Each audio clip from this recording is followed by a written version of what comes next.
ಅಂದರೆ 100 ಮೀಟ್ರ್ ತನಕ ಉಪಯೋಗಿಸ್ಬೋದು. 250 ಮೀಟ್ರ್ ತನಕ ಉಪಯೋಗಿಸೋಂಥ ಎಚ್ ಪಿ ಪಂಪ್ಗಳು ನಮ್ಮಲ್ಲಿ ಸಿಗ್ತವೆ.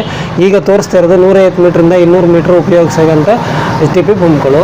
150 ಮೀಟ್ರ್ 200 ಮೀಟ್ರ್ ಅಂದರೆ ಒಂದು ಲ್ಯಾನ್ಸ್ ಅಲ್ಲಲ್ಲ, ಇಬ್ಬರು ಔಷಧಿ ಹೊಡಿತಕ್ಕಂಥದ್ದು 2 ಲೆಂತು. ಇದು 150ರಿಂದ 200 ಮೀಟ್ರು ಇದು 2 ಲ್ಯಾನ್ಸಲ್ಲಿ ಉಪಯೋಗಿಸ್ಬೋದು. ಇದರಲ್ಲಿ ಡಬಲ್ ಲ್ಯಾನ್ಸ್ ಬರುತ್ತೆ ನೋಡಿ.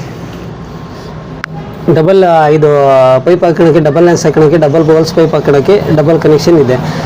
ಡಬಲ್ ಕನೆಕ್ಷನ್ ಇರೋದ್ರಿಂದ ಇದು ಇಬ್ಬರು ಔಷಧಿ ಹೊಡಿಲಿಕ್ಕೆ ಇದು H P pump. Normally H P ಪಂಪಲ್ಲಿ ಎಲ್ಲದರಲ್ಲೂ 2 ಕನೆಕ್ಷನ್ ಬಂದೇ ಬರುತ್ತೆ. ಈ ಪೋರ್ಟಬಲಲ್ಲಿ ಸಿಂಗಲ್ ಕನೆಕ್ಷನ್ ಬಂದೇ ಬರುತ್ತೆ. ಇದರಲ್ಲಿ ಪ್ರೈಸು ಈಗ ತೋರಿಸ್ತಾ ಇರೋ ಮಾಡಲ್ಗಳು ಪ್ರೈಸ್ ಬಂದು ಒಂದು 14,000 ಇದೆ, ಒಂದು 15,000 ಇದೆ. 500 ರೂಪೀಸ್ ವ್ಯತ್ಯಾಸದಲ್ಲಿದೆ ನಿಮಗೆ ತೋರಿಸ್ತಾ ಇರೋ ಈ ಮಾಡಲ್ಗಳಲ್ಲಿ. ಒಂದು ಜಾಸ್ತಿ ಕಾಸ್ಟಿಂದ ಸಿಗುತ್ತೆ, ಮತ್ತು ಕಡಿಮೆ ಬೇಕು ಅಂದರೆ ನಮ್ಮಲ್ಲಿ 12,500ದಿಂದ ಮಾಡಲ್ಗಳು ಎಚ್ ಟಿ ಪಿ ಪಂಪಲ್ಲಿ ಅವೈಲೇಬಲ್ ಸಿಗುತ್ತೆ.